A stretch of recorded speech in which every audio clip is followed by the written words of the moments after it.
Hey, this is your girl, Coach AB, and I'm coming at you once again with another hot topic. But don't forget to like, share, and subscribe to all these wonderful videos that you have been getting. Because my goal is to help you live better, do better, and to be the person that God has ultimately called you to be. And today I have a hot topic for you.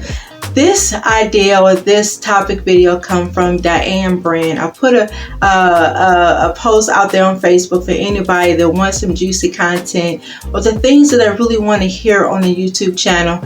And this particular video is how to get along with your siblings. Oh my God. So we have that brother, do we have that sister that's like, you know what, I love her, but I really don't like her. You know, we grew up in the same house, but she came out different and he came out different, and we had the same parenting, the same rules, and the same everything, but they came out a little bit different.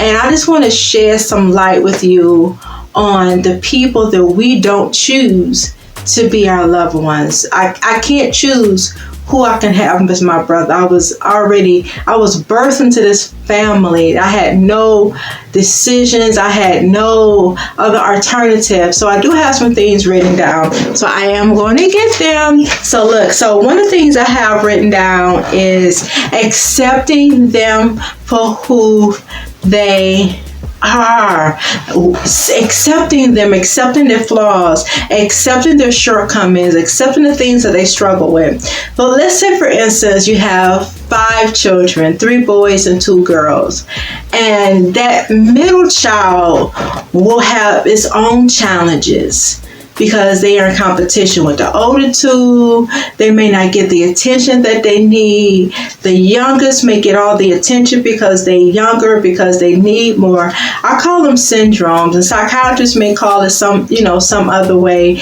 You have your older child syndrome, your middle child syndrome, and then you have your younger child syndrome. Now, the oldest child have all the pressure on them.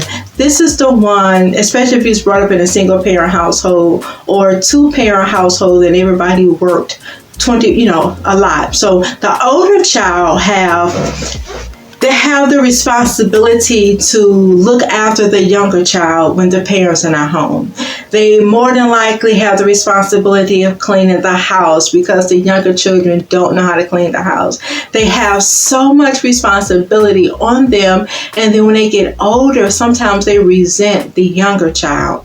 Right? So they have that resentment, the pressure, and you're supposed to know better because you're the oldest. See, if you're the oldest and your parent have not seen a healthy household, don't know what it's like to parent, they're going to make a lot of mistakes with that older child, right? So that older child may be like, you know what, I don't have the same privileges or had the same privileges as my younger siblings, or why you treat them different and you don't treat me different. You have all these different things that they go through, right? So then the middle child is like, okay, I'm here and I don't know where I fit in. Sometimes I may not have a voice, and I don't like this person, my older brother, because there's maybe a big age difference, or the younger brother, like, you're getting all my attention. I had a form. Then we have the younger child, like, you know what, I'm young, I'm here. They may get away with everything because by the time the younger child comes, now the parent is at a mature age. They have learned their mistakes from the older 2, and now they give them all the love and all of that stuff. So now when it's time to interact with each other, they don't get along. So ultimately, it's back to the parent to teach the children how to get along at an early age, teaching them how to share, teaching them how to love one another, teaching them how to resolve conflict, teaching them the importance of unity, the importance of family. It's the parent's responsibility. And if the parent is not stepping up to responsibility, There we go again. Somebody has to say, you know what? We are blood. We are brothers and sisters, and we should not conduct ourselves like this. We should be able to get along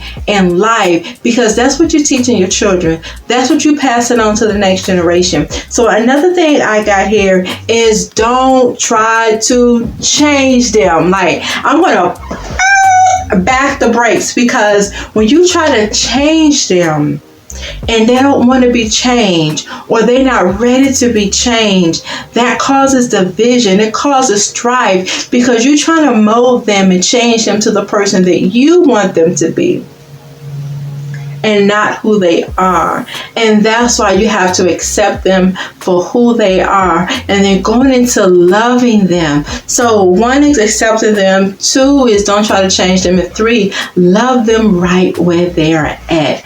Because although y'all were in the same household, the perceptions are different.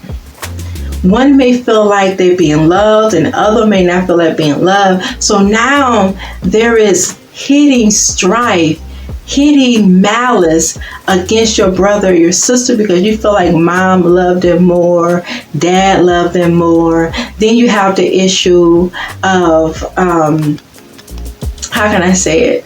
You have different fathers. The father may have shown you love, and then the other sibling father may not have been around. So now you have all these different things. But the best thing to do is to get counseling, get help. And if that other person don't want to get help, then get help for yourself. Pray for your brother, your sister, and always be the bigger person. Somebody have to humble themselves in a situation. Somebody have to say, you know what, I apologize. And if that person seems like it's always you, then you are the stronger person. You are the mature person. You are the bigger person. Do what you need to do to keep that unity in relationship. And if all that don't work, then sometimes you have to start to love them from afar. That's loving them right where they are. Because ultimately, we don't have a say-so or decision who God chooses to be our brother, to be our sister.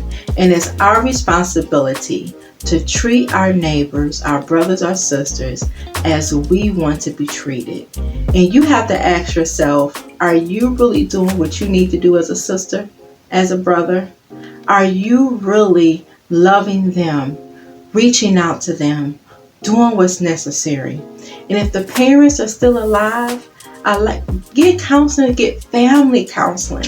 Because as we know, a lot of families are broken. A lot of families are hurt. You have so many hidden secrets, so many hidden secrets, so many hidden things that we swept up under the rug. You know, we just say what goes on in the house stays in the house. And now when they grow up, I don't want to deal with her because she knew what happened to me. He knew what happened to me. And mom treated you better. So but the most important thing is loving them right where they are, accepting them, getting the help that is necessary, and not trying to change them. You are the only person responsible for changing you.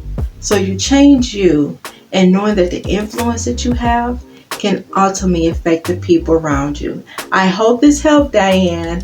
And always, my name is Coach A.B., and I'm here to help you live better, do better, and be better in life so you can show up and be the person that God has called you to be.